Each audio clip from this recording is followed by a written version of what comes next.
Talking is a hazardous occupation.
Barry? Ow! The porch is covered with birds. They've got all Hitchcock on me. Stay out of sight. I'm on my way. Don't open the door. What am I, crazy? Stay hidden. I'll be there soon. Just make sure you keep the lights on.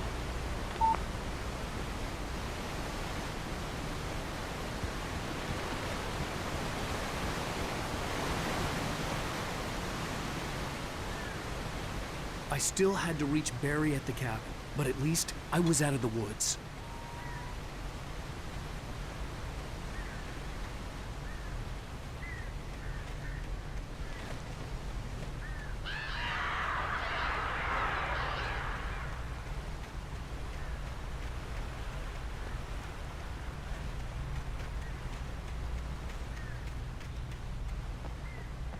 I'd have to get the car from the locked garage.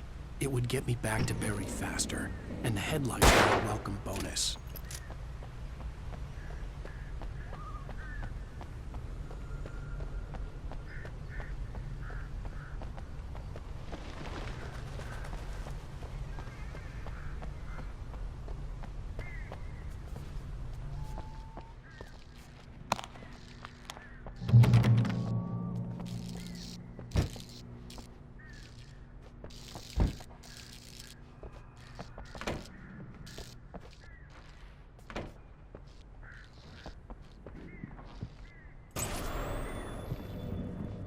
A story is not a machine that does what you tell it.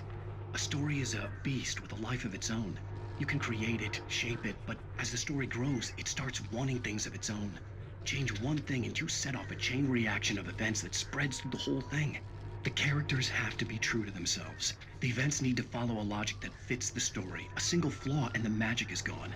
The story dies. Alice dies.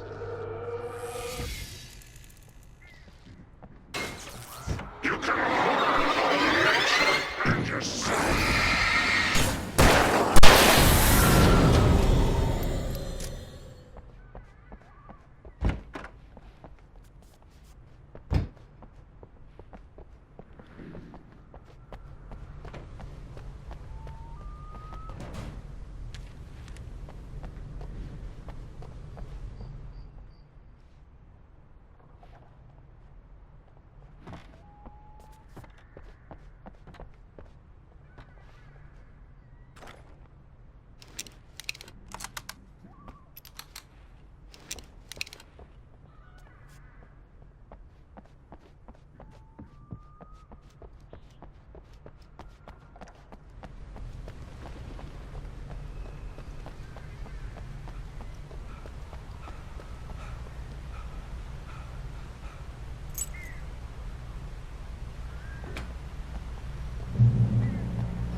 The flare gun was probably the best weapon I could imagine against the dark things I was facing.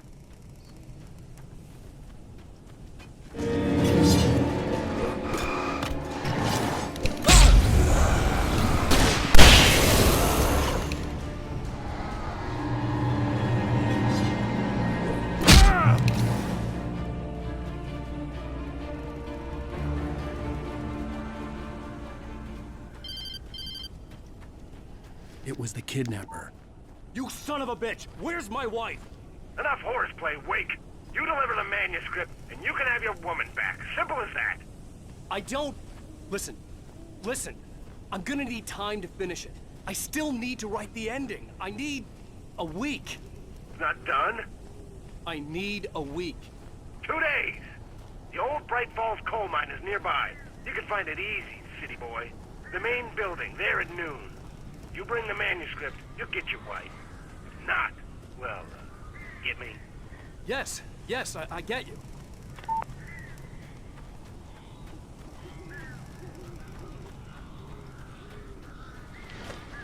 Barry had talked about birds over the phone.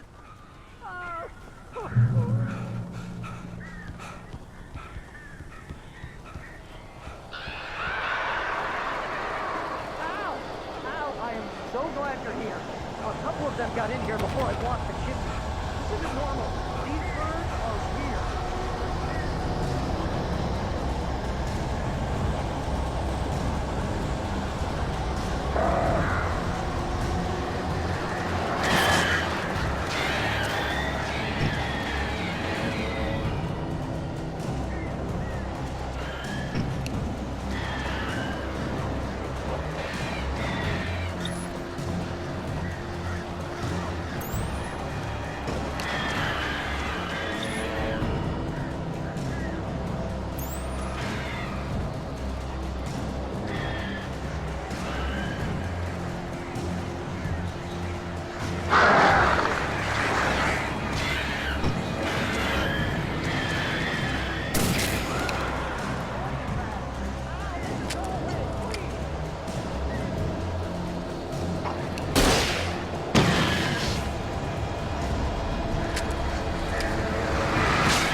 Hey, Al.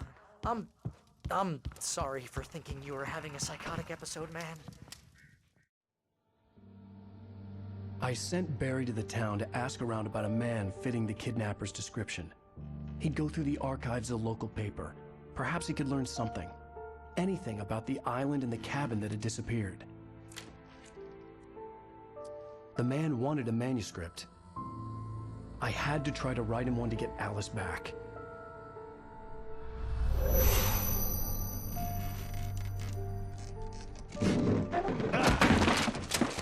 For me, the supernatural had always been nothing but a metaphor for the human psyche, a tool to use in writing fiction. Now, it was happening for real, and I couldn't put a single word on paper.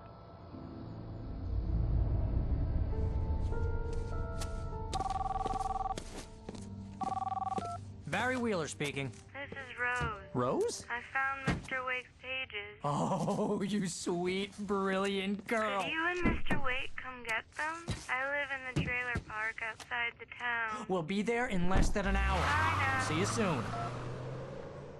Have a great day. Hope you come back soon. Welcome to the old dear diner. Good girl.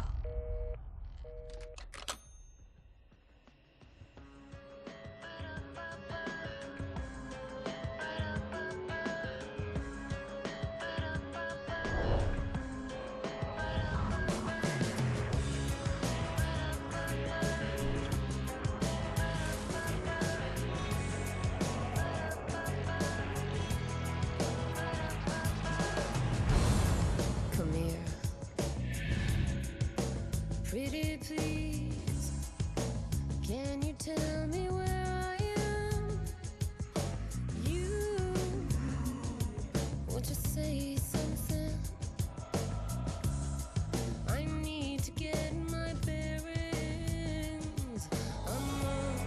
Previously on Alan Wake, Alice has been kidnapped. Alan, please help me. Alice? You'll do exactly what I say if you ever want to see your wife again. I can't tell anyone except my agent Barry. Damn it, Barry, they'll kill her. You're my best friend, and I'm worried that you're not right in the head. The ransom is a manuscript I supposedly wrote that's coming true before my eyes. It happened just the way it was on that page. So dark. I have found only a few scattered pages. I want the entire manuscript. The deadline is in 2 days. I found Mr. Wake's pages. Good girl. How the hell did she get her hands on the manuscript anyway? I don't know. She's resourceful. I told you you were too hard on her. Listen, I found out all sorts of interesting stuff while I was digging around. Yeah. Mr. Wake, it's Sheriff Breaker. We have an FBI agent here, Agent Nightingale. FBI? He's anxious to see you. You'd better come to the station. Okay, I'll be right over, Sheriff. Let's make this quick, huh? Help you folks? Name's Randolph. I'm the manager. We're looking for Rose. Works as a waitress down at the diner. Rose, sure. Nice girl. Who wants to know? I'm Alan Wake. The writer, huh? I heard on the radio you were visiting. Well, I'll show you her trailer. That Rose, she's a nice girl. Always pays her rent on time. As I was saying, Al, I found all sorts of weird stuff from the local newspaper's archives. This place is crazy. Disappearances, mysterious deaths, urban legends come true, and get this, most of this stuff takes place around Cauldron Lake. Well, you ain't wrong, mister. The Indians thought the lake was a doorway to the underworld. I'm the God-fearing type myself. I don't hold with that sort of thing. Yeah, okay. Anyway, there was an island there owned by a guy called Thomas Zane. Now, some of the articles I found about him make him out to be a famous writer, but I ran a bunch of searches, couldn't find a single thing he wrote. Zane was heavily into diving, so much so that the place came to be called Diver's Isle. But the volcano under the lake erupted in 1970, and Zane went down with the island.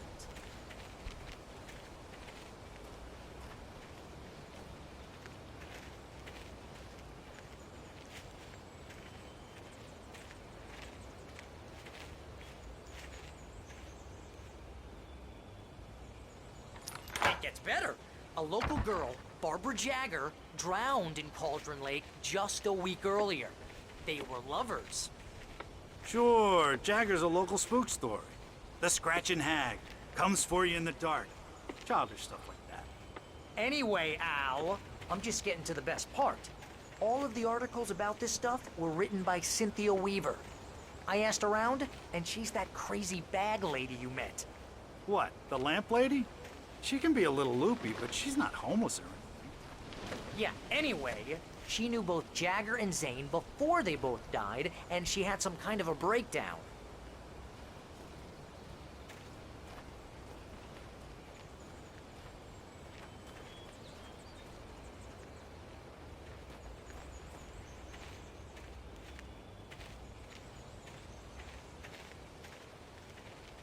Well, mister, this here's Rose's trailer.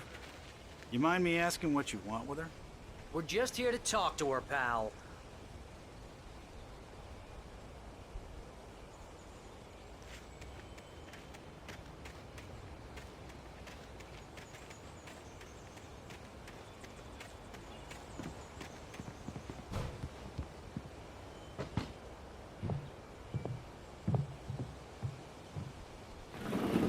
Welcome to... Oh dear, Mr. Wake. I'm so glad you're here. Rose, you have my manuscript? Oh. Oh yes. Yes. Please, come in. Hey, this is really good. Rose, Yes, my manuscript. I really need it. I understand. I know what you need. A muse to inspire you. Oh, for Barry? She doesn't have anything. Yeah, hey, Al? Al, what's... Oh... Barry! What? What?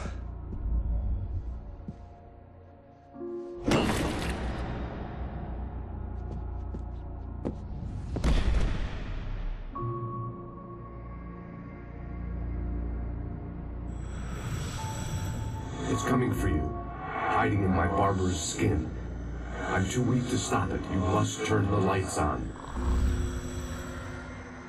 I promised I'd come visit you and your lovely wife. You must finish what you started. I insist. You must turn the lights on. Turn the light on. Back to work, boy.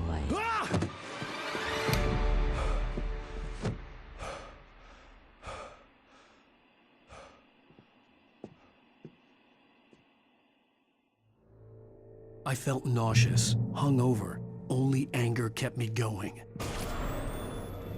I can't tell reality from dream anymore, but it seems I have an imaginary editor to help me. She's an old woman in a funeral dress. I call her Barbara Jagger. She's very strict.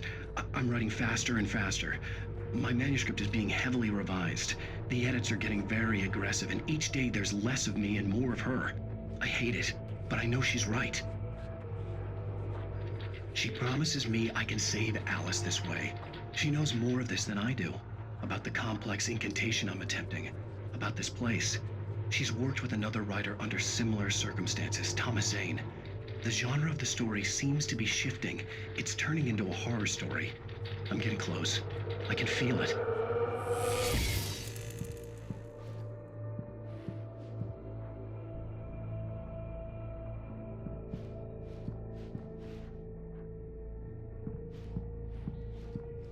Rose took a day from me. I had less than 12 hours left to meet the kidnapper. All I could do was get Barry into the car, work something out once I got on the road. Welcome to the Oh Dear Diner. What can I get you today? Coffee? I couldn't work up much hate for Rose. Something had used her to get to me and left its mark. My gun and flashlight were gone. I'd have to find a way to get Barry into the car as quickly as possible. There was no time to waste.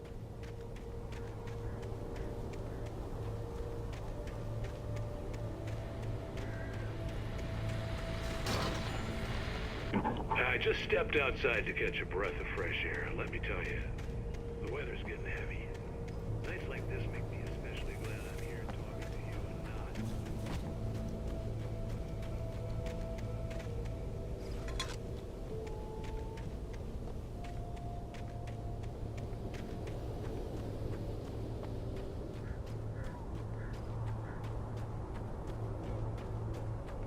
you're gonna get it now.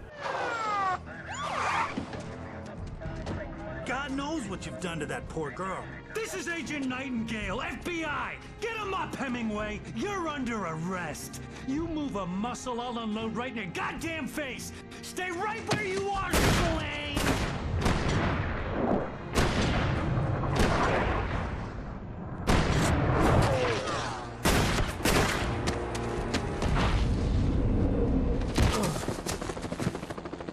What are? I'm standing right here, you goddamn maniac!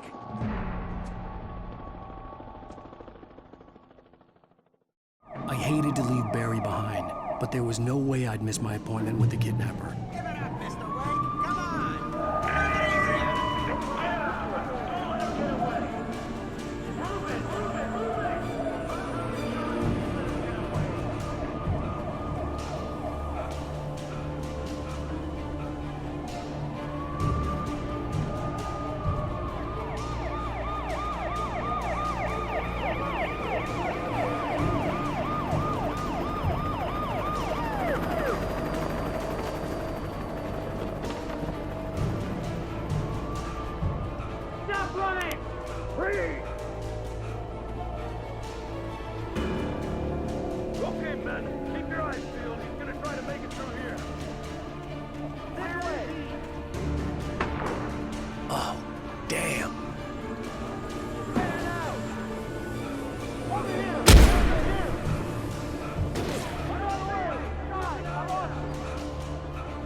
This horror was everywhere I went, circling me.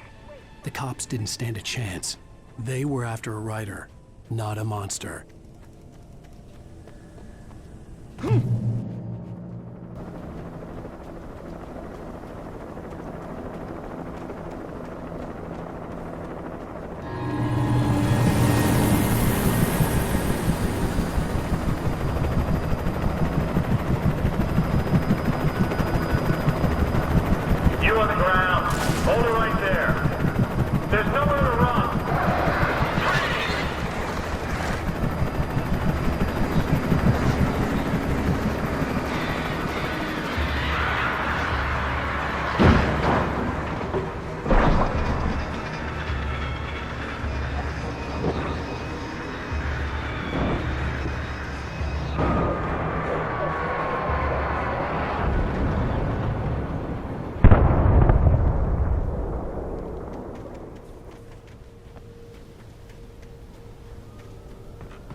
Mulligan, Thornton, come in. Over. Thornton here. James, we got both Wheeler and Rose in custody. They didn't put up a fight or anything. Why, they were... Hey, Mulligan, what are you... Come on! Sit down and give me that.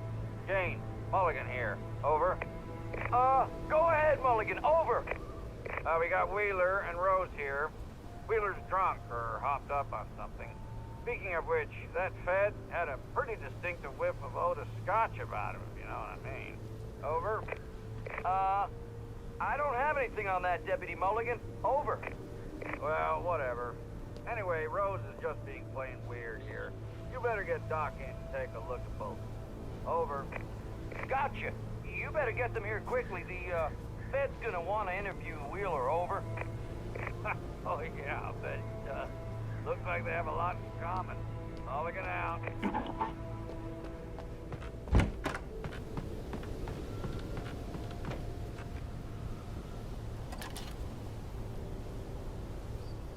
I could see the lights of the radio station in the distance.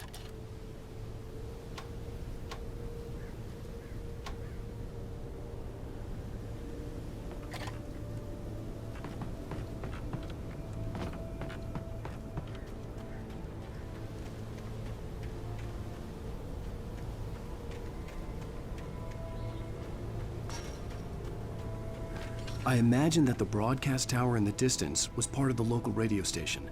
Maine seemed like a decent guy. Perhaps he could give me directions to the coal mine.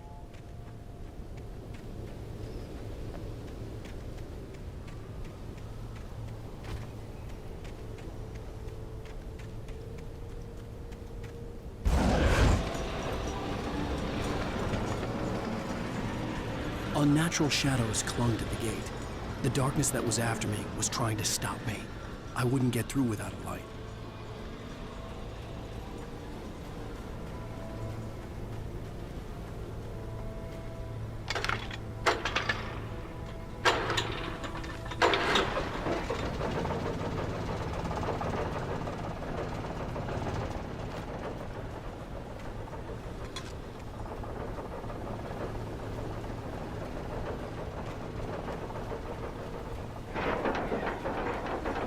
The old generator conked out.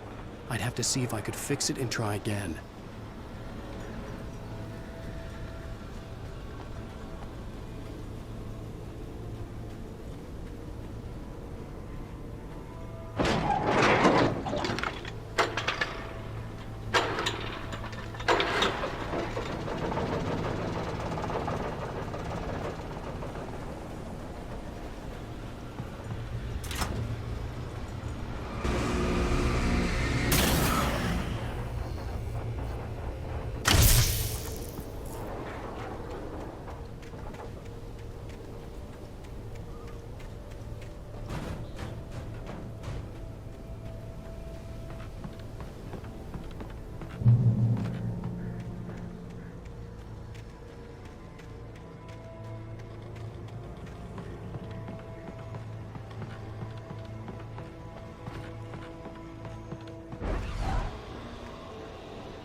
It took me a moment to recognize the flashbang grenades.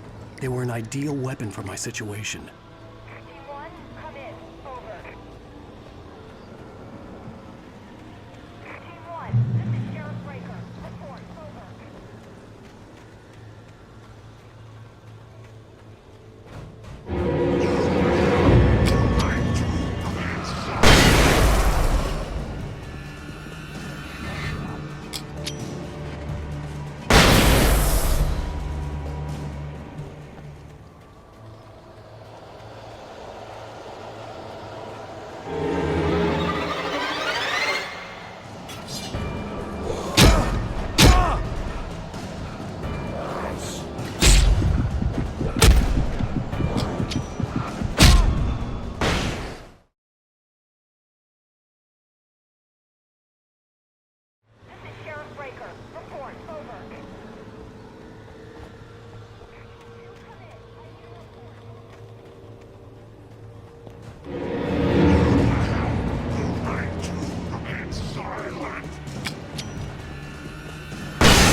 And here's another call.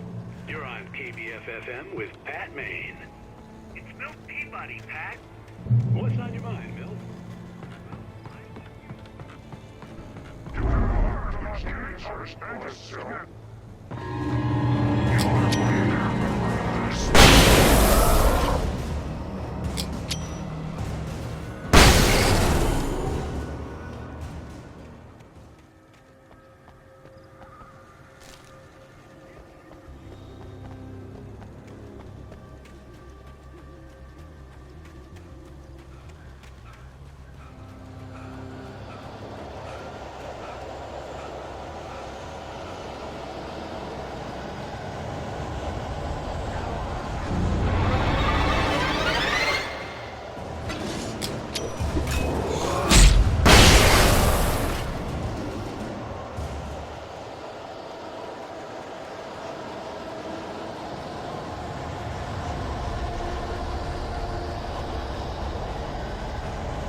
Could lend me a car to get to the coal mine.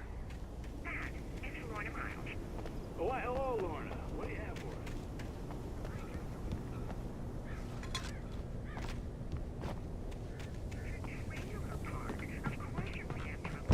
Like that. I mean, what do you expect?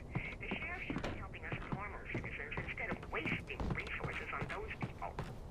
Well, They'll have to try to sort themselves out. I'm sorry, but my granddaddy settled in Bright Falls in 1911. well, thank you very much for that compassionate viewpoint, Lorna. Oh, here's a little surprise. The famous writer Alan Wake just walked in. Folks, I'm going to see if I can talk him into an interview. Come on in, Mr. Wake. Oh, I'm so glad you could find the time to do this, Mr. Wake. Nowhere to run now, Dan Brown. You back away from me. Don't hurt it. Whoa. Everyone calm down. Put the gun down. We're all friends here, right? Cool your jets, Nightingale. We got him. Judas Priest! What the hell's the matter with you? There's a civilian in there.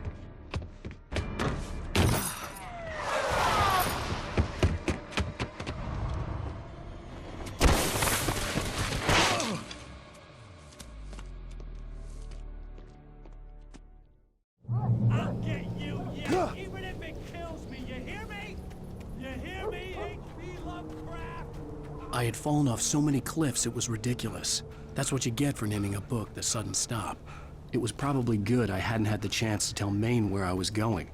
I'd have to lose the cops and find my own way to the mine.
There was no sensible reason for the power company work lights to be here. It was almost as if they'd been left for someone like me to use.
Hello?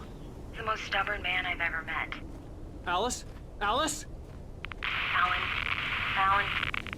I'm so afraid. He keeps me in the dark. Please help me. I look at you, Alan, and it's not you. Something else. Looking out from behind your eyes. Alice, I'm here. I'm so alone here. It's all gonna go to hell. You need to be careful. Cooperate. The connection had been terrible, but that wasn't the only thing that hadn't been right with the call. She sounded wrong somehow, but she had called me.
I could see a railway bridge up ahead, and a warehouse of some sort on the opposite shore.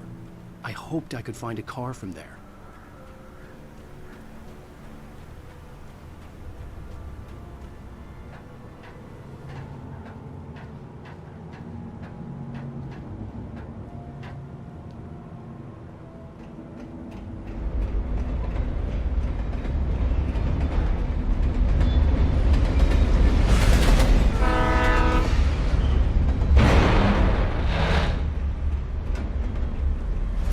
darkness that was pursuing me was growing stronger, and it was taking over everything in its path.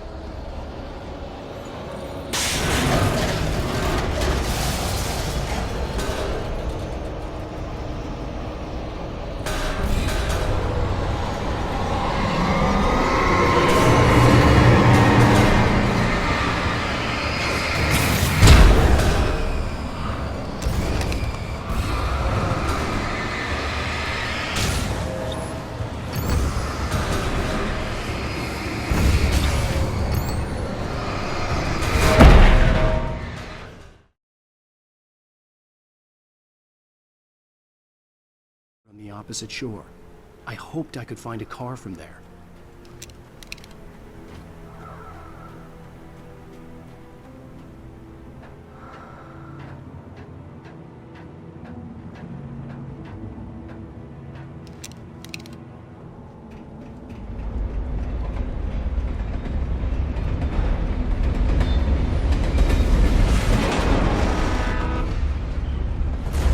That was pursuing me was growing stronger, and it was taking over everything in its path.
As a teenager, just starting to get interested in writing, Stephen King had been a source of inspiration to me. I thought about all the inanimate objects that had come to life in his books. No one is safe in a good horror story. Certainly not the protagonist. That's what makes them fun. This was anything but. The darkness could possess anything, and it was getting closer.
our existence for granted, unaware that they are merely a thin veneer of desperate self-delusion, covering a vast cosmos of madness and horror. All too often, the stars are right. In Night Springs. Tonight's episode, a family occasion. Journalist Alvin Durl's trip to study the local customs of an insular community in Night Springs has been less than successful. Until tonight. Well, I'm glad you changed your minds about this. Ancient customs, local mythology. My editor loves this kind of stuff. Well, Mr. Durlith, we don't want to feel like we're on exhibition, but you have demonstrated the seriousness of your intent. Oh, I am serious. Really, just do your thing. I'll stay out of your way and observe. Actually, I thought you could assist us. I'm afraid we are a man short. It would provide you with an intimate perspective. Could I really? Of course, Mr. Durlith. Well, I guess that's the least what would I have to do? Oh, here. Let me show you with a kiss.